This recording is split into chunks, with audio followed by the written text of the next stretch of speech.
গল্পের নাম তুমি আসবে বলে, পর্ব সংখ্যা 9, লেখা ইবার রহমান।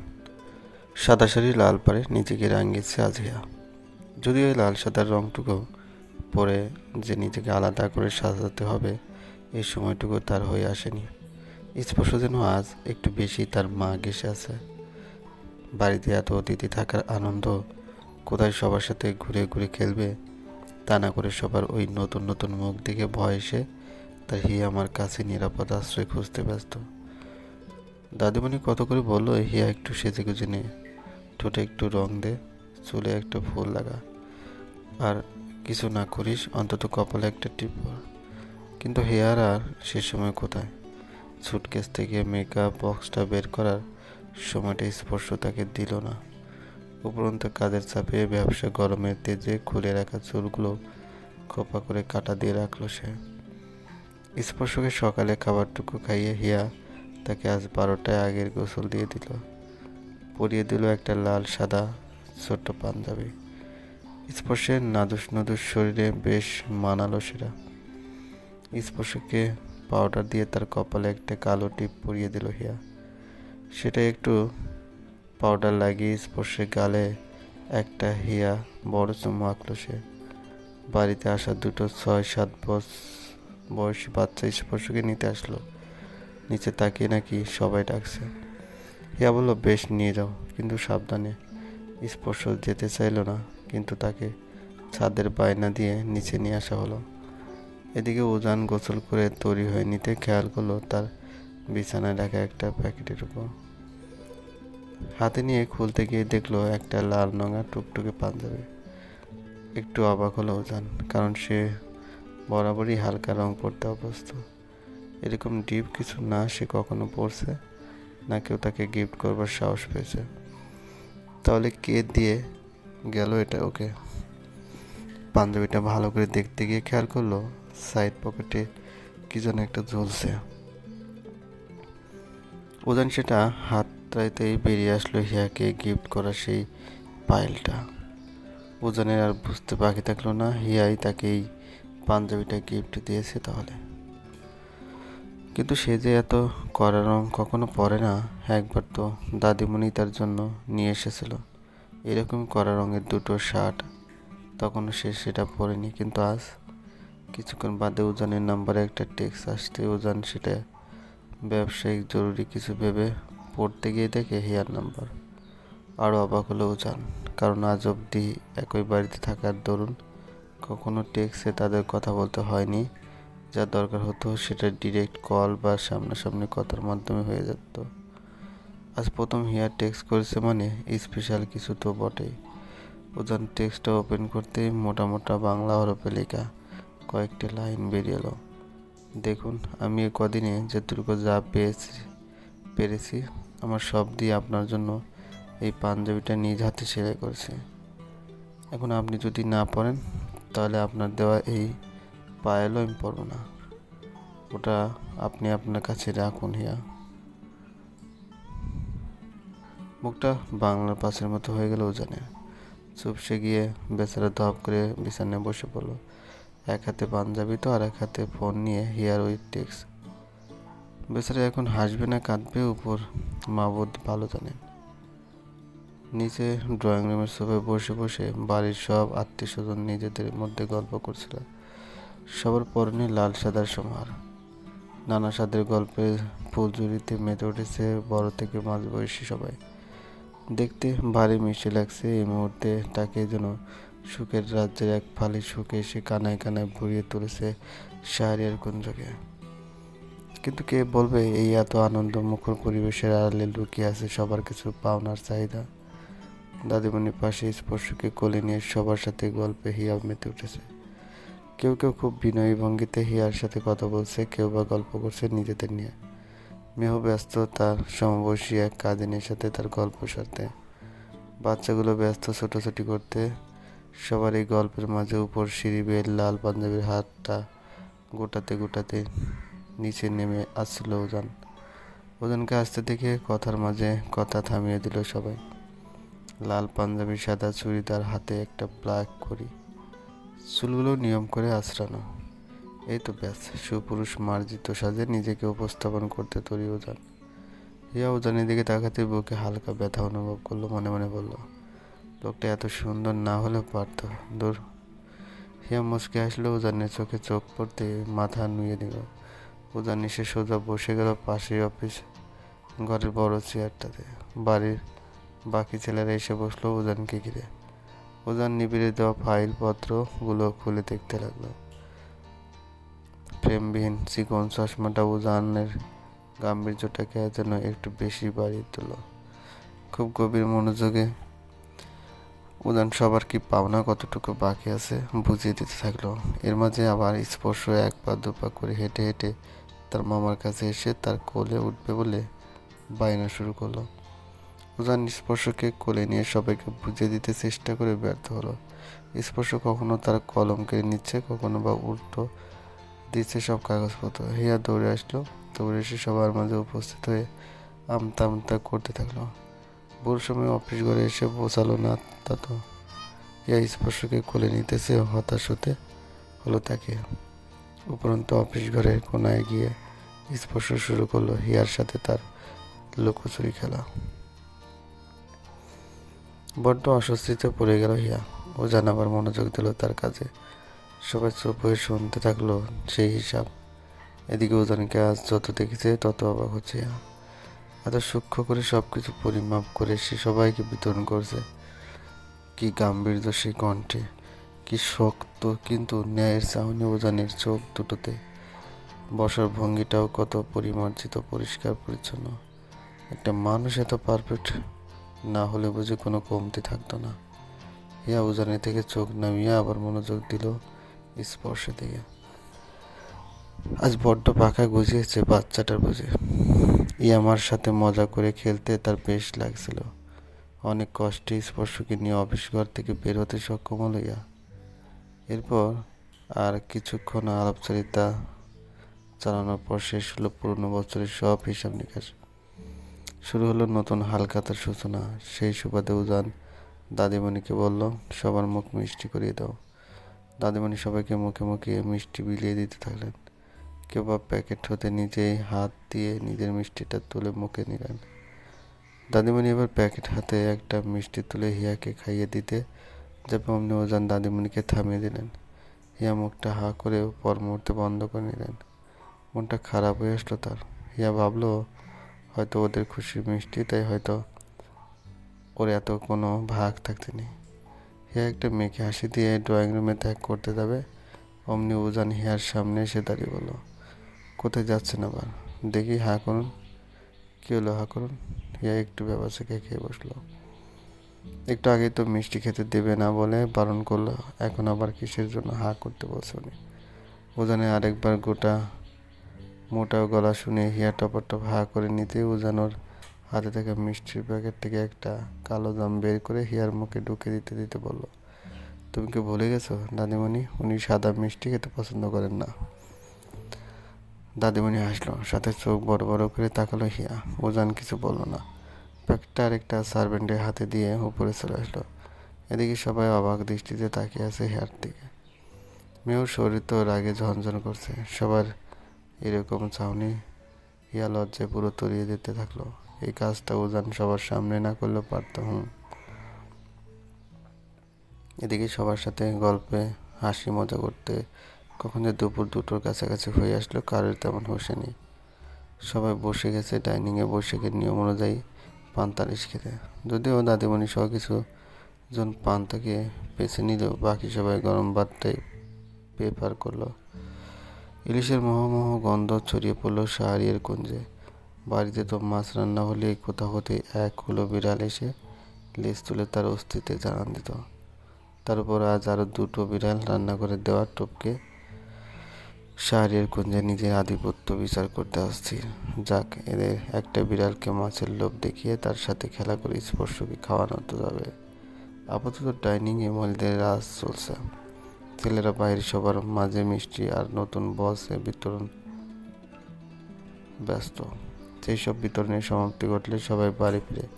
কেউ বা এসে বসে যায় পান্তা ইলিশের মজা নিতে, কেউ বা ভাজা ইলিশের সাথে সর্ষে ইলিশের স্বাদ মেটাতে। দাদিমণি উজানকে ডেকে বলল, তুইও তোর চাচাদের সাথে বসে যা। উজান বলল, না, তোমরা খেয়ে উঠে আমি উপর থেকে আসছি। সাথে চোখের ইশারায় জানতে চাইল, হিয়া কোথায় দাদিমণি?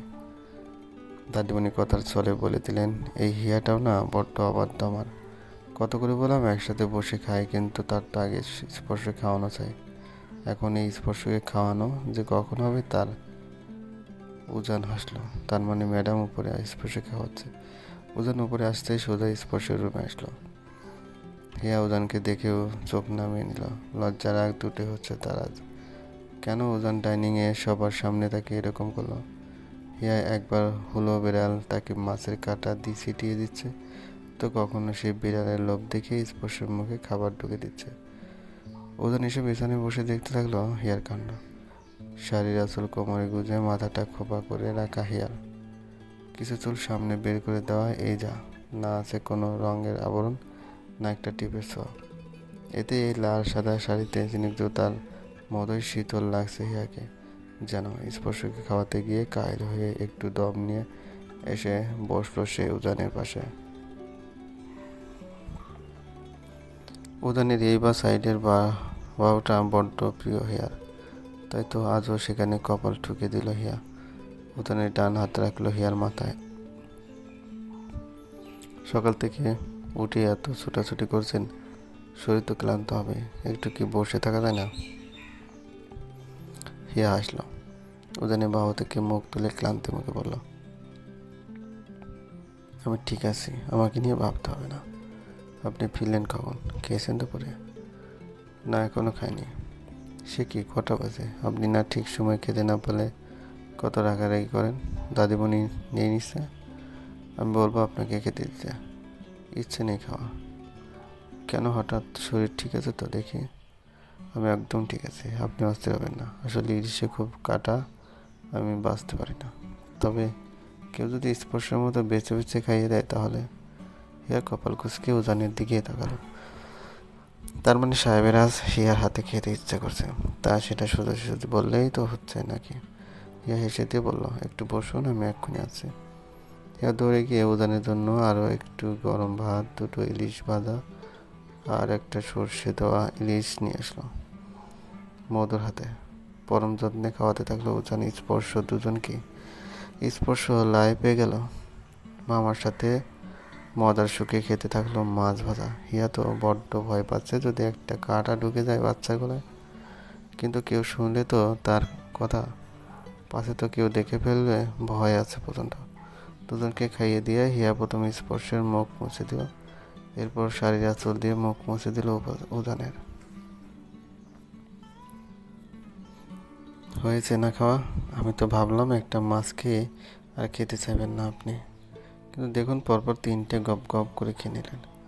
এত রাক্ষস আপনি? আমি রাক্ষস? আর আপনি যে এত স্বাদ করে খাইয়ে দিলেন, লোভ সামলাতে পারলাম কোথায়? ও, স্বাদ করে খাইয়েছি বলে খেলেন আপনি। আর রান্নাটা বোধহয় ভালো লাগেনি। রান্নাটা আপনি করেছিলেন? না, আমার ভূত করেছিল। এবার জানতো এই রুম থেকে অনেকক্ষণ হলো ঢুকেছেন, এরপর কেউ দেখলেই বিপদ। কেউ কিছু বলবে না। আপনি তো সব জানেন, তাই না? যাবেন কি? আমি এখন বাচ্চাটাকে ঘুম পাড়াবো। যাচ্ছি। এতে এত রেগে যাবার কি হলো? বিকেলে কিন্তু তৈরি থাকবেন, বের হব আপনাদের দুজনকে নিয়ে। আমি বের হলে তো আপনার সাথে। যাবেন কি আপনি এবার? না, আমি তাড়িয়ে দেব। যান না। স্পর্শকে দুপুরে ঘুম পাড়িয়ে দিয়ে হিয়াও একটু তার শরীরটা বিছানায় মেলে দিতে দাদিমণির গলা শুনে হুড়মুড়ি উঠে পড়ল সে। নিচে নেমে এসে শুনতে পেল দাদিমণি নিপির সাহেবকে বলে কিসের জন্য ওষুধ আনতে পাঠাচ্ছে। হিয়া ভয় পেয়ে গেল, কার আবার কি হলো। এই সময় হঠাৎ হিয়া দৌড়ে এসে দাদিমণির কাছে জানতে চাইল কি হয়েছে দাদিমণি। দাদিমণির উত্তর দিল, কি আর হবে, উজানে সারা শরীর অ্যালার্জি ফুটে উঠেছে। কীরকম বড় বড় লাল চাকা হয়ে যাচ্ছে, দেখলে গা শিউরে উঠছে। ইয়ে হতবাক হয়ে গেল, অস্থির কণ্ঠে বলে উঠল, হঠাৎ এরকম হলো কেন? উনি কোথায় এখন? কি জানি, ইলিশে তোর বড্ড অ্যালার্জি, তাই জন্য তো আজ আলাদা করে অন্য মাছ রান্না করা হলো। বলে আবার খেয়ে নিয়েছে কিনা কে জানে। হিয়া থমকে গেল। তাহলে এই জন্যই? কিন্তু উজানকে খাইয়ে দেবার সময় সে তো কিছু বলল না যে তার।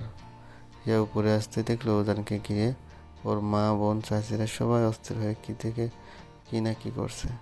কেউ হলুদ এনে লাগাচ্ছে, কেউ বা যা যা পাচ্ছে সেই ক্রিম ডলে দিচ্ছে উজানের শরীরে। হিয়া সাহস করে ভিতরে যেতেও পারছে না। এদিকে উজানের এই করুণ অবস্থার জন্য নিজেকে একমাত্র দায়ী মনে হচ্ছে তার। তার একটা ভুলের জন্য কি না। হিয়ার তো খুব ইচ্ছা হচ্ছিল সবাইকে পাশ কাটিয়ে একটু উজানকে দেখতে, তাকে ছুঁয়ে দেখতে সে ঠিক আছে তো। কিন্তু সে সাহস করে রুমে যেতে পারল না। একটা অস্বস্তি এসে ঘিরে ধরতে শুরু করলো তাকে। আধা ঘন্টা বাদে নিবিড় ওষুধ আর মলম নিয়ে আসতে সেগুলো উজানকে দিয়ে তার শরীর মলম লাগিয়ে দিলেন উজানের মা। উজান বলল, হয়েছে, এবার যাও তোমরা, আমি একটু বিশ্রাম নিতে চাই। সবাই এক এক করে বেরিয়ে নিজের রুমে বিশ্রামের জন্য চলে আসলো। সবাইকে নিজের রুমে বিশ্রামরত অবস্থায় দেখে হিয়া সুযোগ বুঝে পা টিপে টিপে উজানের রুমে আসলো। উজান তখন ওর হাতে হঠাৎ অ্যালার্জিটাকে খুঁটিয়ে দেখতে ব্যস্ত। উজানের গায়ে ছিল না কোনো কাপড়, বুকে পিঠে সব জায়গায় ওষুধ মাখিয়ে রাখা। হিয়া আসতে উজান উঠে গিয়ে ওর শার্ট খুঁজতে শুরু করলো, কিন্তু তার আগে হিয়া অঝরে কেঁদে উঠলো। উজান হিয়ার এই কান্নার কারণ খুঁজে পেতে ব্যর্থ হলো। দুধ হাতে ঘরের গেট লাগিয়ে দিয়ে সে হিয়াকে ধরতে হিয়া তার সব কিছু উজাড় করে উজানকে জড়িয়ে ধরে কেঁদে উঠলো। সব আমার জন্য। আমি না বুঝে না জেনে আপনাকে। আপনি কেন বললেন না যে ইলিশে আপনার এরকম অ্যালার্জি হয়? খুব খুব খারাপ, আপনি খুব বাজে। এটা আপনি একদমই ঠিক করেননি ওজান। আর যদি একটা বড় কিছু হয়ে যেত, আপনি জানেন কিছু কিছু অ্যালার্জি কত খারাপ হয়। আমি ওষুধ চিটির সাথে কাজ করতে গিয়ে দেখেছি যে এই অ্যালার্জির জন্য কত। হিয়ার নন স্টপ কথাতে মাথা ঘুরে গেলেও জানেন। মাথায় হাত বুলিয়ে কিছু বলার আগে হিয়া আরও ঢুকরে কেঁদে উঠল। ওজন হেসে দিল অনেক কষ্টে। হিয়াকে শান্ত করে নিজের বিছানায় বসিয়ে দিয়ে নিজে নিজে বসে পড়ল। মুখটা আলতো করে রাখলো হিয়ার দু হাঁটুর উপর। হিয়া মাথা নুয়ে নিল হাত দিয়ে, নাক মুছতে মুছতে আবার বলল, কেন আপনি আমাকে একেবারের জন্য বললেন না আপনার ইলিশ অ্যালার্জি? কত কষ্ট হচ্ছে আপনার। আমার আরও সচেতন থাকা লাগতো। আমি কি করে? হিয়া হিয়া হিয়া চুপ। আর না, আমি যদি বলতাম আমার এরকম অ্যালার্জি কথা, তাহলে নিশ্চয়ই আপনার হাত থেকে এত সুন্দর করে খাইয়ে নেবার স্বাদ পেতাম না।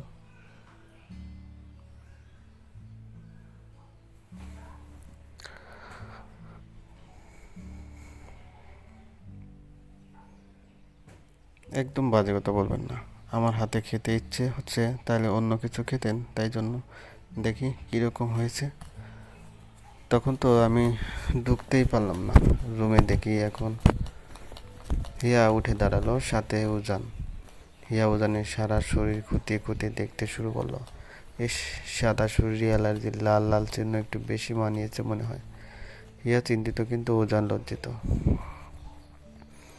মিস মুনতাসির, আপনি কিন্তু এবার আমাকে লজ্জা পেয়ে দিচ্ছেন। এভাবে খালি গায়ে আমাকে দেখতে থাকলে কিন্তু আমি। হিয়া হুঁশ ফেরালো। দেখ কি করছিল সে এতক্ষণ। লজ্জায় রুম থেকে বেরিয়ে যেতে ধরবে, অমনি উজান হিয়ার হাত ধরে হিয়াকে থামিয়ে দিয়ে নিজের বুকের কাছে নিয়ে এসে দাঁড় করিয়ে দেয়।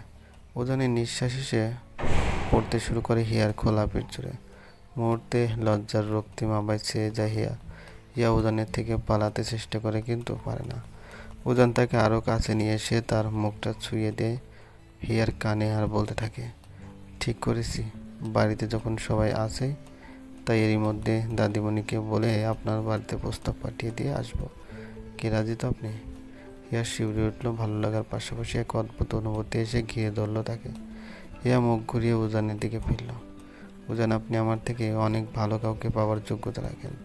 আমার অতীতটা জানলে আপনি কখনো আপনাকে। চুপ, আমি বলেছি না আপনার অতীত সম্পর্কে জানার কোনো ইচ্ছা আমার নেই। এরপরও কেন বারবার এই কথাটা আপনি নিয়ে আসুন বলুন তো আমাদের মাঝে? দিলেন তো মুভমেন্টটা নষ্ট করে। আপনার ইচ্ছা না থাকলেও আজ আপনাকে সবটা শুনতে হবে।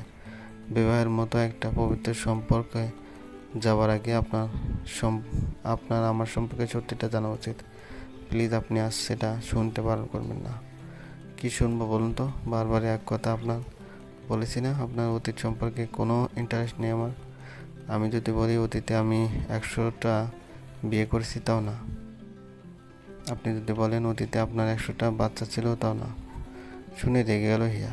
কেন ওজান হওয়ার কথাটাকে গুরুত্ব না দিয়ে এরকম হেলাফেলা করছে।